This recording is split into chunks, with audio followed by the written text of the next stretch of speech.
नमस्कार साथियों, आप सभी का हमारे ऑनलाइन यूट्यूब चैनल पर हार्दिक स्वागत है। साथियों, आज हम बात करेंगे बीए फर्स्ट ईयर एग्जाम 2023 के अंतर्गत ज्योग्राफी के पेपर 2 की। हमने ज्योग्राफी के पेपर फर्स्ट का वीडियो अपलोड कर दिया था 2 दिन पहले ही। आज हम ज्योग्राफी के पेपर 2 की बात करने वाले हैं कि किस प्रकार के सवाल आपके एग्जाम में आएंगे। हूबहू उन्हीं सवालों की हम यहाँ पे बात करने वाले हैं। तो इस वीडियो को शुरू से लगाकर अंत तक पूरा देखें ताकि आपको पूरा वीडियो तथा अपना पेपर अच्छी तरह से समझ में आ जाए। और वीडियो शुरू करने से पहले यदि आपने हमारे चैनल को सब्सक्राइब नहीं किया है तो सबसे पहले हमारे चैनल को सब्सक्राइब करें ताकि आपको आपके बाकी वीडियो भी, बाकी जितने पेपर हैं उनके वीडियो भी टाइम टू टाइम मिलते रहें। तो शुरू करते हैं हम आज ज्योग्राफी के पेपर 2 ज्योग्राफी ऑफ इंडिया, यानी भारत की ज्योग्राफी के बारे में यहाँ बात होगी कि ज्योग्राफी ऑफ इंडिया, इसके बारे में आप बात करने वाले हैं। ठीक है, जो कि 75 नंबर का होगा। ठीक है ना, तो पूरा पेपर को देखिए इस वीडियो के अंतर्गत। तो ज्योग्राफी का जो पेपर 2 है वो 31 मई को, कब 31 मई को होने वाला है। यानी आज से 12-13 दिन पड़े हैं। आप इन सवालों को अच्छी तरह से याद करके अपने पेपर की तैयारी और अच्छी कर सकते हैं। तो देखिए, हम आज का वीडियो ज्योग्राफी का paper 2 geography of India 75 number का ये पेपर होने वाला है। ठीक है ना, भाग अ के अंतर्गत आपको 10 सवाल मिलेंगे जो 1 अंकों के। भाग ब के अंतर्गत आपको 5 सवाल करने हैं जो 7 अंक के हैं। लेकिन भाग स की यहाँ बात करें तो आपको 10 अंक के 3 सवाल करने हैं। यानी कुल 5 सवाल दिए जाएंगे लेकिन 3 सवाल करने हैं जो कि 10 अंक के होने वाले हैं। तो शुरू करते हैं भाग अ। निम्नलिखित प्रश्नों के उत्तर दीजिए। कौन कौन से प्रश्न हैं तो देखिए, भाग अंक अ के अंतर्गत पहला है लघु हिमालय श्रेणी। लघु हिमालय श्रेणी क्या है इसके बारे में आपको बताना है। दूसरा सवाल है आम की बौछार, क्या है आम की बौछार। तीसरा है एंथ्रेसाइट। एंथ्रेसाइट क्या है, एक कोयले का प्रकार है। तो एंथ्रेसाइट क्या है इसके बारे में आपको बताना है कि किसका प्रकार क्या, जैसे कोयले का प्रकार है, इसके अंदर कार्बन की मात्रा कैसी, कितने % होती है। नेक्स्ट, राष्ट्रीय जल विद्युत ऊर्जा निगम लिमिटेड। राष्ट्रीय जल विद्युत ऊर्जा निगम लिमिटेड क्या है, इसकी स्थापना कब हुई थी, ये कहाँ पर स्थापित किया गया है, इसके बारे में आपको बताना है साथियों। आगे चलते हैं, हरित क्रांति। 5वां सवाल है हरित क्रांति की शुरुआत किस वर्ष हुई थी, इसके प्रेरणा स्रोत कौन है, किसके द्वारा ये शुरू की गई है, उसके बारे में आपको बताना है। 6वां सवाल है सिंचाई के साधन। सिंचाई के कौन कौन से साधन हैं, ठीक है ना, आधुनिक कौन से हैं, परंपरागत कौन से हैं, पुराने कौन, सबके बारे में आपको बात करनी है। आगे हाँ देखिए, 7वां सवाल है भारत में उच्च जनसंख्या घनत्व के क्षेत्र। भारत के अंदर ऐसे कौन कौन क्षेत्र हैं जहाँ पर जनसंख्या घनत्व क्या है, उच्च यानी अधिक हैं। ठीक है ना।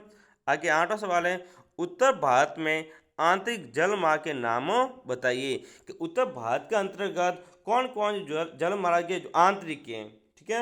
9वां सवाल है देखिए, गंगा के मध्यवर्ती मैदान की मिट्टियाँ, गंगा के जो मध्यवर्ती मैदान है वहाँ की मिट्टियाँ कौन कौन सी हैं इसके बारे में बताना है।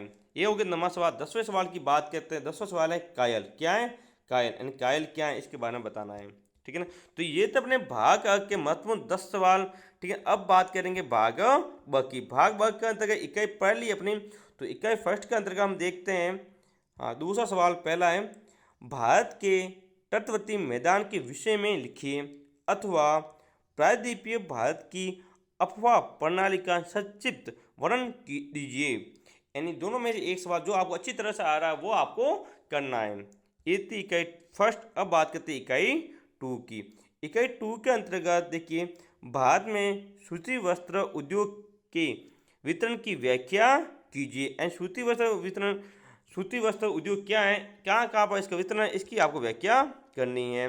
अथवा के अंतर्गत हम देखते हैं तो देखिए, भारत में जल विद्युत, कौन सा, जल विद्युत शक्ति के विकास की संभावनाओं का उल्लेख कीजिए। इन भारत के अंतर्गत जल विद्युत शक्ति का विकास कहाँ कहाँ हो सकता है उसके बारे में आपको बताना है। अब बात करते हैं इकाई थर्ड की।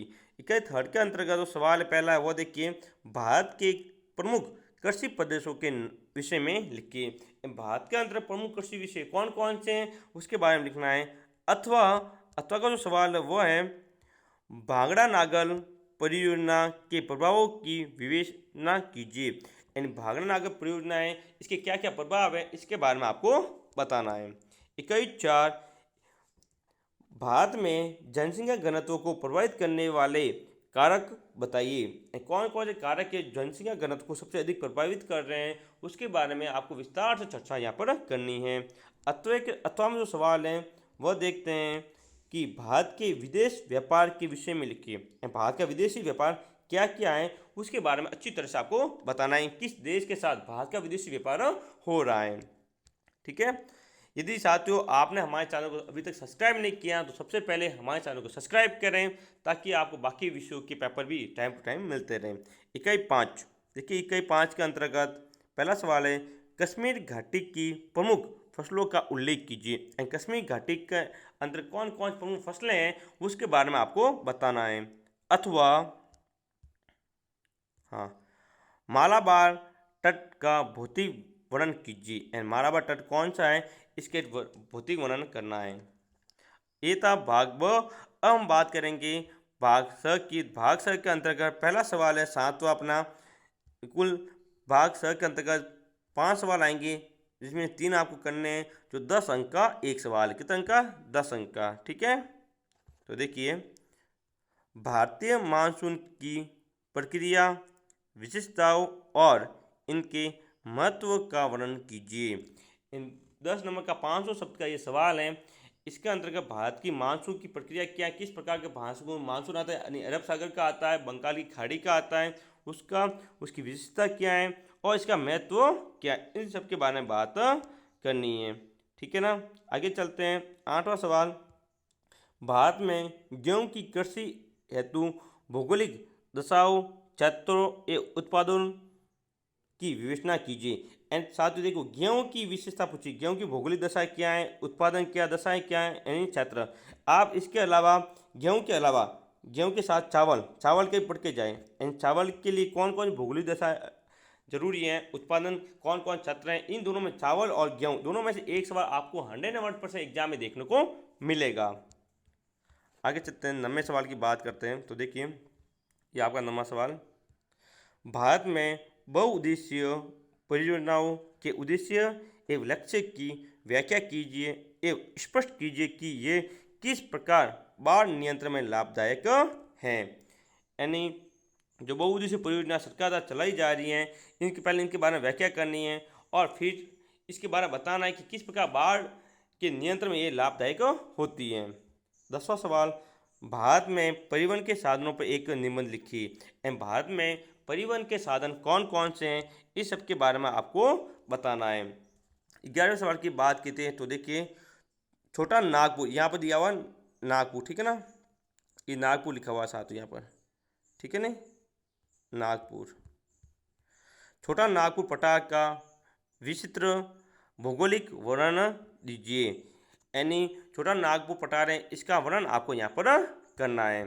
तो साथियों ये था अपना ज्योग्राफी का पेपर 2 यानी ज्योग्राफी ऑफ इंडिया, जिसमें महत्वपूर्ण सवालों की हमने यहाँ पर बात की है। यहाँ पर ध्यान 10वां जो सवाल दिया हुआ है परिवहन के साधन, तो जल मार्ग, वायु मार्ग और जो सड़क मार्ग, इन सब के बारे में आप अच्छी तरह से पढ़कर जाएं। यहाँ से आपको सवाल अवश्य देखने को मिलेगा। साथियों ये पेपर की PDF आपको हमारे टेलीग्राम चैनल पर मिल जाएगी। तो यदि आपने हमारे टेलीग्राम चैनल को ज्वाइन नहीं किया तो सबसे पहले हमारे टेलीग्राम चैनल ज्वाइन करें ताकि आपको जितने भी पेपर हो रहे हैं उन सब की PDF वहाँ पर एग्ज़ाम से पहले मिल जाएगी। तो आज की वीडियो में इतना ही, मिलेंगे हम अगले वीडियो में। तब तक के लिए जय हिंद, जय भारत।